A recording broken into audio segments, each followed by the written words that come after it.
Imagine a place where survival is a miracle and every day feels like a death sentence. Russian prisons are infamous for their inhumane and unforgiving conditions, but few are as terrifying as the Owl prison. With freezing temperatures, relentless isolation, and unspeakable abuse, it's a place designed to destroy both body and soul, and for some death feels like the only way out. Through leaked footage and harrowing testimonies from ex-inmates, we'll uncover the grim realities of this deadly prison and other brutal facilities across Russia. Human rights violations in the prison, where prisoners are expected to die at -50 degrees Celsius. Our journey begins with the prison owl, a living nightmare. The biggest prisoner swap since the end of the Cold War has taken place between Russia and the West. Deep within Russia's Arctic wilderness stands FGUIK-3, known ominously as the prison owl or polar owl. This frozen fortress of despair, established in 1961 in the remote town of Karp, Yamalo-Nenets district, represents one of humanity's darkest creations. A place designed not just to imprison, but to crush the spirit. The prison owl is where the country sends its most dangerous and defiant criminals, or those it deems deserving of the harshest punishment. This maximum security prison is situated 1,900 kilometers northeast of Moscow and exists in near-complete isolation.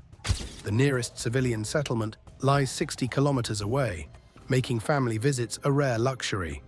Those brave enough to attempt the journey face treacherous Arctic conditions. Limited transportation options, strict visitation protocols, and multi-day travel requirements. The prison owl serves a fiendish purpose in Russia's penal system, housing those deemed beyond rehabilitation. Its population consists of two distinct groups, as political dissidents share cells with hardened criminals, a deliberate strategy to break their spirit. The opposition leader spoke out against the Russian president. Then he says he was poisoned and imprisoned. The prison administration maintains strict control through a combination of isolation, harsh conditions, and psychological warfare. Life expectancy within these walls is very minimal. The brutal Arctic climate, with temperatures plummeting to -50 degrees Celsius, turns simple survival into a daily battle. Prisoners face severe frostbite risk, chronic respiratory issues, mental deterioration, and physical exhaustion. The prison's design maximizes exposure to these harsh elements. Exercise yards offer no shelter from bitter winds, while cells maintain temperatures just above freezing. Visitation rights, though technically allowed, become nearly impossible during the long winter months when roads become impassable. Yet the Arctic cold isn't the only enemy here. Behind the steel bars lie shadows of power that crush inmates' spirits. Realities of Russia's owl prison.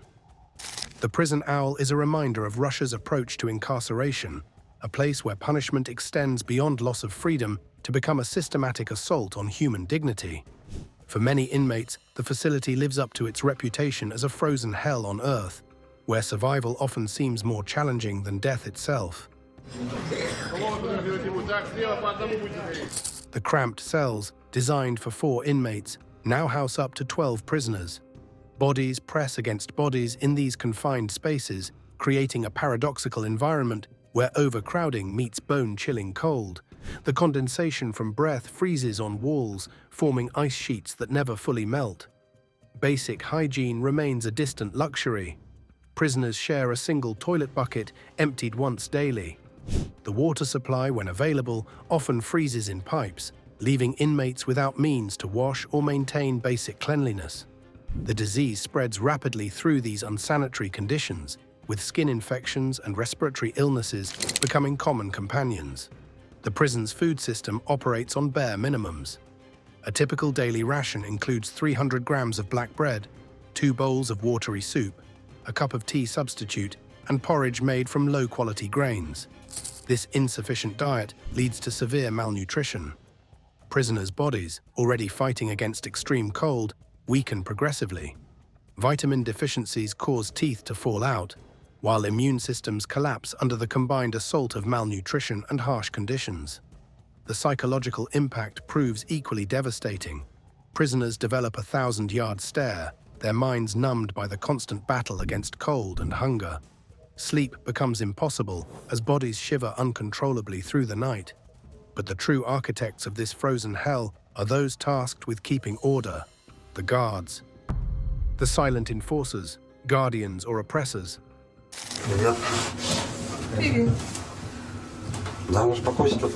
The prison's frozen walls hold many horrors, but none compare to the deliberate torment inflicted by the guards.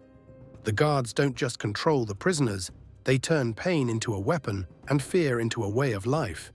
They enforce a strict regime of physical labor despite these conditions.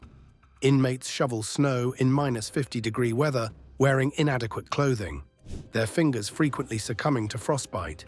Medical attention remains minimal, with many losing limbs to the cold's merciless bite.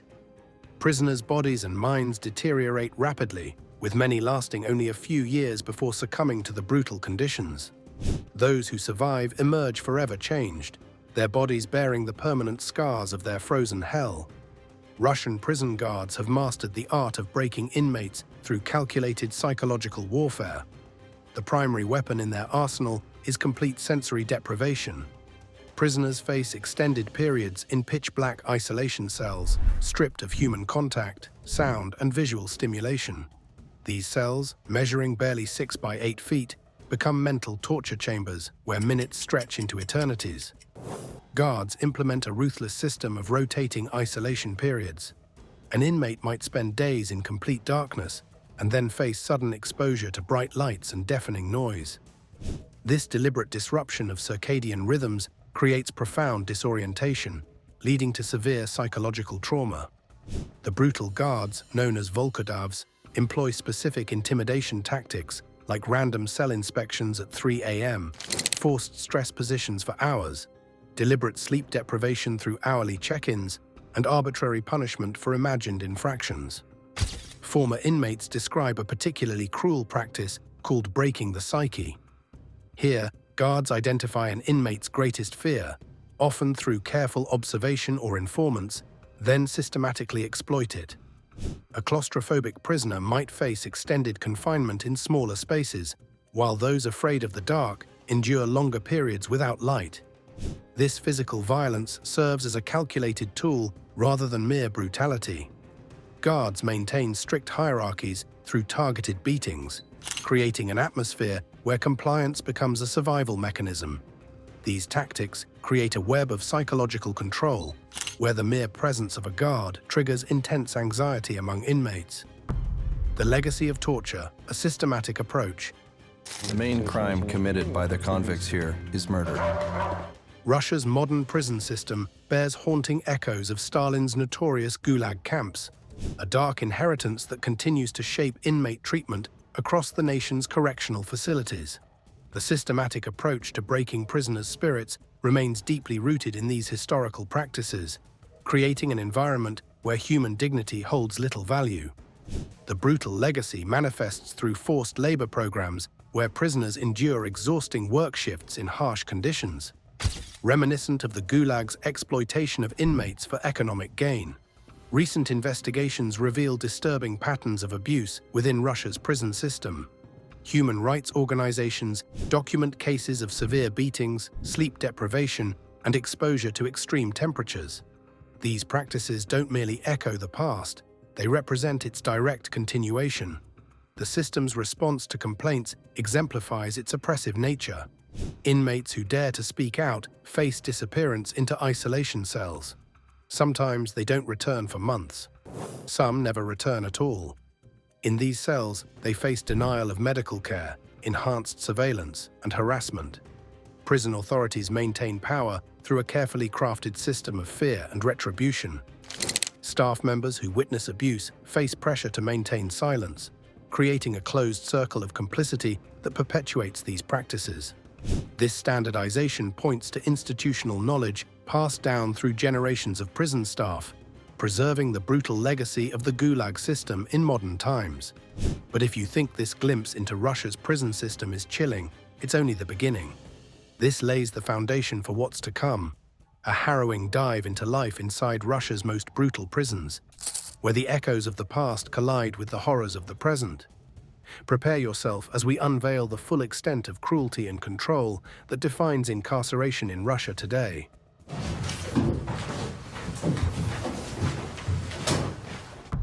Black Dolphin, the prison without hope. Located in the remote Orenburg region of Russia, Black Dolphin Prison is a maximum security facility that houses the country's most dangerous criminals. Its name comes from a black dolphin sculpture at its entrance, which contrasts with the harsh realities inside. In this facility, prisoners endure a life devoid of basic human dignity. Every inmate serves a life sentence, subjected to a strict routine designed to eliminate any hope. Guards force prisoners to walk hunched over, with their hands cuffed behind them, preventing them from observing the prison layout or memorizing guard schedules. The prison's surveillance system operates with military precision. Inmates spend 22.5 hours each day in their cells, allowed only brief periods of exercise in small, isolated concrete yards. Cameras monitor every movement, while guards check cells every 15 minutes, creating an atmosphere of constant paranoia. Said Amirov, former mayor of Makhachkala, ended up at Black Dolphin after orchestrating multiple assassinations. His fall from political power to isolation serves as a chilling reminder of the prison's role in Russian society. Also, Stanislav Belorushev, convicted of multiple murders, describes the psychological torment of knowing he'll never see freedom again. For life behind bars here, prisoners eat meals alone in their cells. There are metal shutters on windows that block natural light. Cell lights remain on 24 hours a day, with no physical contact between inmates, and guards blindfold prisoners during cell transfers. Minor infractions lead to severe consequences. A misplaced word or unauthorized movement can result in isolation in special punishment cells devoid of basic amenities, breaking even the strongest spirits. Guards use psychological tactics, reminding inmates daily of their crimes and worthlessness to society. The prison's architecture reflects its purpose, as thick walls absorb screams while maze-like corridors disorient inmates. Each cell measures barely 50 square feet and contains only essential items: a metal bed, toilet, and small table bolted to the floor, reminding prisoners of their permanent separation from the outside world. The only place with any privacy is the toilet. That's bolted to the floor, too. Black Dolphin is known as Russia's toughest prison, not only for its physical constraints, but also for its systematic destruction of human dignity. The facility's motto, "The Black Dolphin never sleeps," echoes through its halls as a constant reminder of the unending surveillance and control that defines life inside. The prison houses serial killers, terrorists, and hardened criminals considered too dangerous for regular facilities.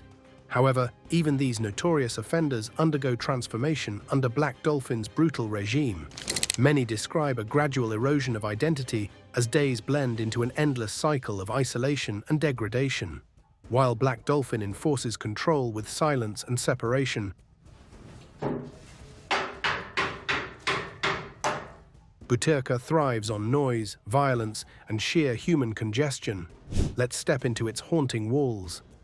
Butyrka Prison, Russia's gateway to hell. Crumbling walls, rampant disease, and crushing overcrowding.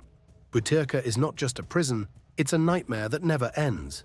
Deep within Moscow's heart stands Butyrka Prison, a haunting evidence of Russia's dark penal history. Built in 1771 during Catherine the Great's reign, this fortress-like structure has witnessed centuries of human suffering, earning its nickname as Russia's gateway to hell. The prison's imposing red brick walls have contained some of history's most notable figures. Revolutionary Vladimir Lenin's brother, Alexander Ulyanov, spent his final days here before his execution. Nobel laureate Alexander Solzhenitsyn documented his harrowing experiences within these walls, describing a place where human dignity dissolves into despair. Even as one of the largest prison facilities in Russia, living conditions in Butyrka defy basic human rights standards. Cells designed for 20 inmates routinely house 60 or more prisoners. In these cramped spaces, inmates take turns sleeping on metal bunks, while others stand or crouch on cold concrete floors. The severe overcrowding creates a breeding ground for diseases. Tuberculosis runs rampant through the prison population, with inadequate medical care leaving many to suffer untreated. The prison's infrastructure crumbles under neglect, as sewage systems regularly fail, forcing inmates to live amid raw sewage. Broken windows remain unrepaired through brutal Moscow winters, and electrical systems frequently short-circuit, leaving cells in darkness for days. Water supplies are unreliable, with prisoners sometimes going days without access. Torture allegations paint a hideous picture of daily life. Guards employ systematic brutality by placing prisoners in cells with violent inmates instructed to abuse them. The prison's notorious quarantine cells serve as initiation grounds for new arrivals. Here, fresh inmates face brutal beatings from both guards and selected prisoners. These welcome ceremonies establish the hierarchy of violence that governs life inside Butyrka's walls. Food quality borders on biological warfare. Inmates receive meager portions of watery soup and moldy bread. Many survive only through food packages from relatives, when guards don't confiscate these supplies for themselves. The prison's black market thrives on this desperation, with corrupt staff charging exorbitant prices for basic necessities. Recent years have seen minimal improvements despite international pressure. A 2019 inspection revealed prisoners still living with bedbugs, lice, and rats. The ancient ventilation system pushes stale air through cells where inmates spend 23 hours daily. Summer temperatures soar above 40 degrees Celsius, while winter brings bone-chilling cold through broken windows. The psychological torture proves as devastating as physical abuse. Inmates face constant surveillance, arbitrary punishment, and isolation from the outside world. Phone calls remain severely restricted, visits rare, and letters heavily censored. This systematic destruction of human connection breaks even the strongest spirits within Butyrka's walls. Now to our subscribers pick.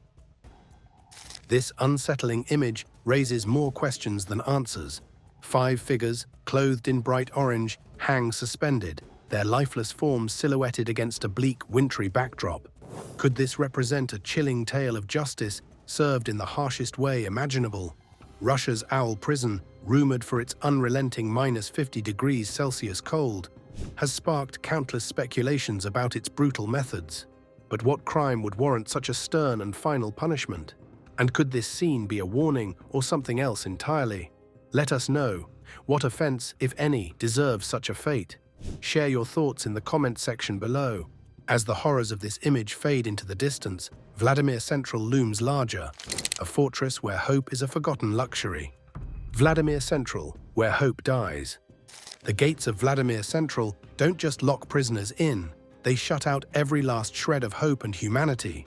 Deep within Russia's prison system lies Vladimir Central, a fortress of despair where the bitter cold seeps through century-old walls, chilling both body and soul. At -4 degrees Celsius, inmates huddle in their cells, their breath forming icy crystals in the frigid air. This merciless cold serves as a constant reminder of their isolation from the outside world. Built in 1783, Vladimir Central depicts Russia's enduring practice of using extreme conditions to break the human spirit. The prison's reputation for housing political dissidents has earned it the nickname the Destroyer of Lives, a title that echoes through its dark corridors. Here, prisoners wake at 6 a.m. to face another day of psychological warfare. The psychological toll of life in Vladimir Central manifests in various forms. Inmates develop what guards call the 1,000-yard stare, a vacant expression that reflects their disconnection from reality. Many resort to self-harm, while others retreat into complete silence, their minds seeking escape from the unrelenting harshness of their environment. Here, cells measure merely 2.5 by 3 meters, housing up to 4 inmates with constant surveillance that leaves no moment of privacy. Inmates have 1 hour of outdoor time in concrete yards surrounded by towering walls. Political dissidents face particularly cruel treatment within Vladimir Central's walls. Guards single them out for extra attention, subjecting them to random cell searches that destroy personal belongings, denial of medical care for chronic conditions, isolation periods lasting weeks or months, and psychological manipulation through false information about family members. The prison's architecture itself serves as a tool of oppression. Thick stone walls block out natural light, creating a perpetual twilight that distorts inmates' sense of time. The constant drip of water from leaking pipes becomes a form of Chinese water torture, driving some prisoners to the brink of madness. Those who manage to endure develop unique coping strategies. Some create elaborate mental landscapes, escaping into detailed fantasies of freedom. Others maintain their sanity through rigid daily routines like counting steps while pacing their cells, creating complex mathematical problems to solve, developing tap codes to communicate with neighboring cells, and crafting miniature art pieces from available materials. The guards actively work to disrupt these coping mechanisms, viewing any form of mental resistance as a threat to their control. They regularly shuffle inmates between cells, breaking up any sense of stability or routine that prisoners manage to establish. The true horror of Vladimir Central lies not in its physical conditions, though these are severe enough. The real terror emerges from its systematic destruction of hope. Each day brings new challenges to mental resilience, as inmates watch their fellow prisoners succumb to despair. The prison doesn't just confine bodies, it imprisons souls, crushing spirits with the weight of isolation and the knowledge that for many, this living nightmare has no end. However, the soul-crushing despair of Vladimir Central pales in comparison to what awaits in Siberia's frozen gulags. Siberia's penal colonies, a frozen hell. The vast expanse of Siberia stretches like an endless white desert, harboring Russia's most notorious penal colonies within its frozen embrace. These modern-day gulags are grim monuments to a centuries-old tradition of exile and punishment, their barbed wire fences cutting through landscapes where temperatures regularly plunge to -28 degrees Celsius. Among these frozen fortresses, the IK-3 polar wolf looms as a particularly chilling example. Located in the remote Yamal-Nenets region, this maximum security facility houses Russia's most dangerous criminals, and increasingly its political dissidents. The recent transfer of Alexei Navalny to this Arctic prison underscores its role in Russia's system of political repression.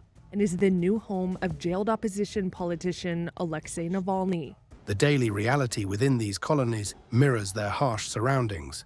Prisoners face brutal work schedules in production zones, where they're forced to extract resources from frozen quarries, cut timber in dense forests, operate dangerous machinery in extreme conditions, and process raw materials in poorly ventilated facilities.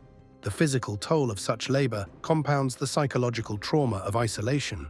In facilities like IK6, where opposition activist Vladimir Kara-Murza serves his 25-year sentence, solitary confinement cells measure barely larger than a closet. A simple cot and sink mark the boundaries of existence, while darkness and silence become constant companions. These modern penal colonies maintain a resemblance to their Soviet predecessors. The barrack-style housing, work brigades, and production quotas echo the infamous Gulag system that claimed millions of lives. Today's prisoners still face cold seeps into their bones. One never truly feels warm, not even in summer.